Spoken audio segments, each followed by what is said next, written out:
Hello दोस्तों, brilliant academy के official YouTube channel पर मैं अरविंद सर आपका स्वागत करता हूं। मैं आपको लेके आया हूं पंचायती राज के एमसीक्यू, जिसमें हम देखेंगे पंचायती राज के एमसीक्यू। स्टार्ट करते हैं फर्स्ट क्वेश्चन से। ठीक है, फर्स्ट क्वेश्चन से आगाज करते हैं। क्या है? महात्मा गांधी जी के एक कथन से। ठीक है, जिसमें उन्होंने बोला था जब पंचायती राज स्थापित हो जाएगा तब लोकमत ऐसे अनेक काम कर दिखाएगा जो हिंसा कभी नहीं कर सकता। ठीक है, इसका मैंने आपको आंसर बता दिया है पहले ही। इसका आंसर, करेक्ट आंसर क्या होगा? महात्मा गांधी। ठीक है, नेक्स्ट क्वेश्चन पर बढ़ते हैं दोस्तों हम। तो नेक्स्ट क्वेश्चन क्या है? पंचायत शब्द की उत्पत्ति कौन सी भाषा से हुई है? फर्स्ट ऑप्शन है हिंदी, सेकंड ऑप्शन है संस्कृत, और थर्ड ऑप्शन है फारसी, और लास्ट ऑप्शन है क्या? उर्दू। जिसमें इसका सही आंसर होगा इसका क्या? संस्कृत। ठीक है, हाँ, पंचायत शब्द की उत्पत्ति क्या है? संस्कृत शब्द के पंचायतन शब्द से हुई है। ठीक है दोस्तों, समझ में आ गया अच्छे से? हाँ, अगर मेरा क्या है सेशन समझ में आ रहा हो तो आप क्या है चैनल को लाइक और सब्सक्राइब करते चलें और शेयर भी करते चलें। नेक्स्ट क्वेश्चन पर बढ़ते हैं दोस्तों। तीसरा क्वेश्चन है पंचायतन शब्द का अर्थ क्या होता है? फर्स्ट ऑप्शन है पंचों का समूह, दूसरा ऑप्शन है 5 व्यक्तियों का समूह, तीसरा है वार्डों का समूह, और चौथा है इनमें से कोई नहीं। इसका करेक्ट आंसर होगा पंचों का समूह। ठीक है, हाँ, नेक्स्ट क्वेश्चन पर बढ़ते हैं। हाँ, प्राचीन काल में भारत के प्रशासन का केंद्र बिंदु क्या था? पहला ऑप्शन है ग्राम, दूसरा ऑप्शन है जनपद, तीसरा ऑप्शन है जिला परिषद, और चौथा ऑप्शन है इनमें से कोई नहीं। तो इसका करेक्ट आंसर होगा दोस्तों क्या होगा? ग्राम। तो भारत के प्रशासन का केंद्र बिंदु क्या था प्राचीन काल में? क्या था? तो ग्राम था। ठीक है, हाँ, नेक्स्ट क्वेश्चन पर बढ़ते हैं हम। हाँ, वैदिक काल में गांव का प्रशासन चलाने के लिए कितने प्रकार की संस्थाएं हुआ करती थी? फर्स्ट ऑप्शन है क्या? पहला 1, सेकंड ऑप्शन है दूसरा 2, थर्ड ऑप्शन है 3, और फोर्थ ऑप्शन है 4। जिसका करेक्ट आंसर क्या होगा? दो संस्थाएं हुआ करती थी। वह 2 संस्थाएं कौन सी हुआ करती थी? एक थी सभा और दूसरी थी क्या? समिति। ठीक है, हाँ, और आपको यह ज्ञात होना चाहिए सभा में क्या होता था, सभा में कौन व्यक्ति बैठता था? सभा में वरिष्ठतम व्यक्ति बैठता था। हमने देख लिया है कौन व्यक्ति बैठता था? वरिष्ठतम व्यक्ति बैठता था। और समिति में क्या कौन व्यक्ति बैठते थे? कौन होते थे सम्मिलित? इसमें होते थे आमजन। कौन से होते थे? आमजन। दोस्तों कौन से होते थे? आमजन। नेक्स्ट, तो इसका आंसर सही क्या होगा? 2। ठीक है, हाँ, नेक्स्ट क्वेश्चन पर बढ़ते हैं दोस्तों। नेक्स्ट क्वेश्चन क्या है? गांव की वरिष्ठ जनों की संस्था को क्या कहा जाता है? तो गांव की वरिष्ठ जन सभा को क्या कहा जाता है? पहला ऑप्शन है सभा, सेकंड ऑप्शन है समिति, और थर्ड ऑप्शन है विधत, और लास्ट ऑप्शन है इनमें से कोई नहीं। मैंने आपको क्या है प्रीवियस क्वेश्चन में बता दिया है कि इसका करेक्ट आंसर क्या होता है? क्या होता है? सभा। सभा में क्या है? सभा एक वरिष्ठतम जनों की एक क्या होती थी उस समय? संस्था। कब? वैदिक सभ्यता में। ठीक है, नेक्स्ट क्वेश्चन पर बढ़ते हैं। आम जनों की सभा को क्या कहा जाता था? दोस्तों आम जनों की सभा को क्या कहा जाता था? पहला ऑप्शन है सभा, सेकंड ऑप्शन है समिति, थर्ड ऑप्शन है ग्रामीणी, और चतुर्थ ऑप्शन है विद्यादीप। ये भी मैंने आपको प्रीवियस क्वेश्चन में डिस्क्राइब करके बता दिया है। तो इसका क्या है आंसर? आम जनों की एक संस्था क्या होती थी? समिति। जिसमें क्या होता था कि आमजन क्या है इसमें क्या है निवास करते, मतलब बैठते थे। ठीक है, हाँ, नेक्स्ट क्वेश्चन पर बढ़ते हैं। मनुस्मृति के अनुसार, ठीक है, मनुस्मृति के अनुसार गांव की अधिकारी क्या कहलाता था? ठीक है, हाँ, मनुस्मृति की बात करते हैं तो हम इसको ऐसा बोल सकते हैं कि यह एक क्या है? प्राचीन काल का क्या बोला जाता था इसको? संविधान। ठीक है, तो इसके अनुसार अधिकारी को क्या कहा जाता था?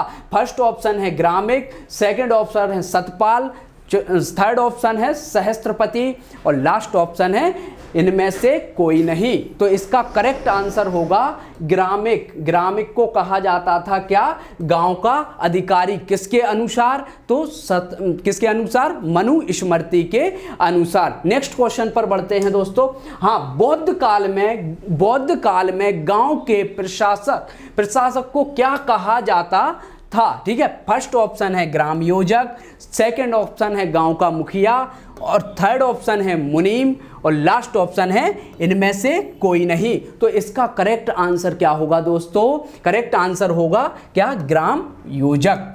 वेरी वेरी इंपॉर्टेंट सवाल है। ठीक है, हाँ दोस्तों, अगर मेरा सेशन आपको समझ में आ रहा है तो मेरे क्या है, चैनल को सब्सक्राइब और लाइक और शेयर करते रहें। ठीक है, हाँ नेक्स्ट क्वेश्चन पर बढ़ रहे हैं। मौर्य काल में ग्राम सभा में कितने परिवार शामिल होते थे? क्या सवाल है? मौर्य काल में ग्राम सभा में कितने परिवार शामिल हुआ करते थे? पहला ऑप्शन है 100 से 500, सेकंड ऑप्शन है 500 से 600, और थर्ड ऑप्शन है क्या? 600 से 700, और लास्ट ऑप्शन है 700 से 800। तो दोस्तों इसका करेक्ट आंसर क्या होगा? 100 से 500 परिवार इसमें क्या है, निवास करते थे। ग्राम सभा में 100 से 500 परिवार निवास करते थे। नेक्स्ट क्वेश्चन पर बढ़ते हैं दोस्तों। 20 गांव के अधिकारी को क्या कहा जाता था? ठीक है, 20 गांव के अधिकारी को क्या कहा जाता था? विद्याधीप फर्स्ट ऑप्शन, सेकंड ऑप्शन है सतपाल, थर्ड ऑप्शन है सहस्त्रपति, और लास्ट ऑप्शन है दशक। तो इसमें 20 गांव के अधिकारी को कहा जाता था विद्याधीप। Correct answer. अगर क्या है, 7 जो सतपाल है इसमें क्या है, 7 व्यक्ति निवास करते थे। 7 गांव के अधिकारी को क्या कहा जाता था? सतपाल। और सहस्त्रपति को क्या कहा जाता है? इसमें क्या है, 1000 गांव के अधिकारी को क्या कहा जाता था? सहस्त्रपति। और दशक, इसमें क्या है, 10 गांव के अधिकारी को क्या कहा जाता था? दशक। तो 11वें का सही आंसर क्या हो गया? विद्याधीप। ठीक है, नेक्स्ट क्वेश्चन पर बढ़ते हैं दोस्तों। गुप्त काल में ग्राम के मुखिया को किस नाम से पुकारा जाता है? ठीक है दोस्तों, क्या है क्वेश्चन? गुप्त काल में ग्राम के मुखिया को किस नाम से पुकारा जाता है? फर्स्ट ऑप्शन है ग्रामिक, सेकंड ऑप्शन है ग्रामपति, और थर्ड ऑप्शन है ग्राम हत्तर, और लास्ट ऑप्शन है इनमें से कोई नहीं। तो दोस्तों आप मुझे इसका करेक्ट आंसर बताइएगा। ठीक है, हाँ इसका आंसर क्या है? ग्रामिक। सही आंसर बताया आपने, ग्रामिक आंसर। Very good. ठीक है, आप अगर ऐसे ही मेरा मनोबल बढ़ाते चलें, ठीक है, तो आपको क्या है, मैं सीरीज आगे भी लेके आऊँगा, और महत्वपूर्ण सीरीज लेके आऊँगा जिसमें से आपको पटवारी एग्जाम में मैं गारंटी लेता हूँ 20 क्वेश्चन में से 20 ही करोगे आप सही करेक्ट। ठीक है, तो दोस्तों इसका आंसर क्या होगा? ग्रामिक। बस आप मेरा मनोबल बढ़ाने के लिए क्या है, चैनल को लाइक, सब्सक्राइब और शेयर करते रहें दोस्तों, ज़्यादा से ज़्यादा ग्रुपों पे। ठीक है, नेक्स्ट क्वेश्चन बढ़ते हैं। मुगल काल में स्थानीय स्वशासन की शक्तियों का होने का कारण क्या था? इसमें पूछा है कारण क्या था? ठीक है, पहला कारण क्या था? नगरों पर अधिक ध्यान देना, सेकंड ऑप्शन जमींदारी प्रथा का विकास होना, थर्ड ऑप्शन विदेशी आक्रमण, और चौथा ऑप्शन क्या है दोस्तों? इनमें से कोई नहीं। तो ये तो गलत हो ही जाता है कि नगरों पर अधिक ध्यान ना देना। ठीक है, हाँ, और क्या है सेकंड ऑप्शन? क्या है? जमींदारी प्रथा का आगाज। इसमें क्या हो गया था दोस्तों? जमींदारी प्रथा का आगाज हो गया था। इसलिए क्या हो गया था? मुगल काल में स्थानीय शासन शक्ति कम होने लगी थी। और सी ऑप्शन है विदेशी आक्रमण। तो ये तो बन ही नहीं सकता है। ठीक है, और लास्ट ऑप्शन इनमें से कोई नहीं। तो इसका करेक्ट आंसर क्या होगा दोस्तों? जमींदारी प्रथा का विकास। ठीक है, हाँ लास्ट क्वेश्चन है। आधुनिक स्थानीय स्वशासन का जनक किसे कहा जाता है? ठीक है, आपने क्या है इसको क्या है ऑब्जेक्टिव में पढ़ा भी होगा और कई बार पढ़ा होगा। ठीक है, हाँ इसमें क्या है, पहला ऑप्शन है लॉर्ड रिपन, सेकेंड ऑप्शन है लॉर्ड मियो, थर्ड ऑप्शन है लॉर्ड डलहौजी, और लास्ट ऑप्शन है क्या, लॉर्ड बेलेजली। तो इसका करेक्ट आंसर होगा क्या, लॉर्ड रिपन। लॉर्ड रिपन को क्या है, स्थानीय स्वशासन का जनक कहा जाता है। इन्होंने क्या है 1882 में क्या है मद्रास में एक नगर निगम की स्थापना की थी सबसे पहले, इसलिए इन्हें क्या कहा जाता है, स्थानीय स्वशासन का जनक कहा जाता है। ठीक है। हाँ दोस्तों, अगर मेरा सेशन आपको समझ में अच्छे से आया होगा तो आप मेरे चैनल को सब्सक्राइब कीजिए